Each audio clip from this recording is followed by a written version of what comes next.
أعوذ بالله من الشيطان الرجيم بسم الله الرحمن الرحيم وإذ قال موسى لفتاه لا أبرح حتى أبلغ مجمع البحرين أو أمضي حقبا۔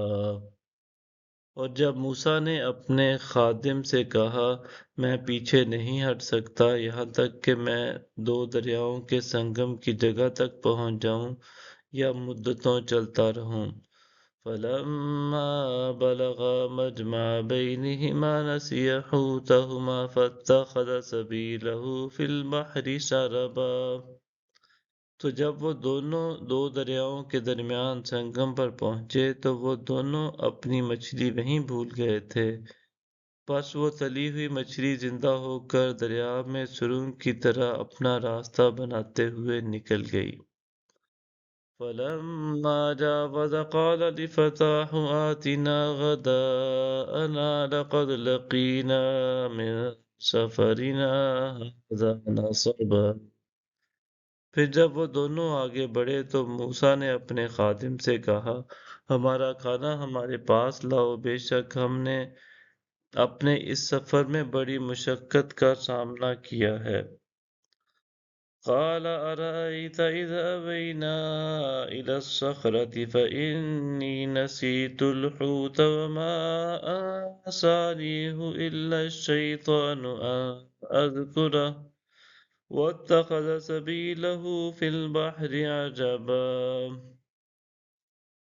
خادم نے کہا کیا آپ نے دیکھا جب ہم نے پتھر کے پاس آرام کیا تھا تو میں وہاں مچھلی بھول گیا تھا، اور مجھے یہ کسی نے نہیں بھلایا سوائے شیطان کے کہ میں آپ سے اس کا ذکر کروں، اور اس مچھلی نے تو زندہ ہو کر دریا میں عجیب طریقہ سے اپنا راستہ بنا لیا تھا اور وہ غائب ہو گئی تھی۔ قال ذلك ما كنا نبغي فارتد على آثارهما قصصا۔ موسیٰ نے کہا یہی وہ مقام ہے ہم جسے تلاش کر رہے تھے، پس دونوں اپنے قدموں کے نشانات پر وہی راستہ تلاش کرتے ہوئے اسی مقام پر واپس پلٹ آئے۔ فوجدا عبدا من عبادنا آتيناه رحمة من عندنا وعلمناه من لدنا علما۔ تو وہ دونوں نے وہاں ہمارے بندوں میں سے ایک خاص بندے کو پا لیا جسے ہم نے اپنی بارگاہ سے خصوصی رحمت عطا کی تھی، اور ہم نے اسے علم لدنی سکھایا تھا۔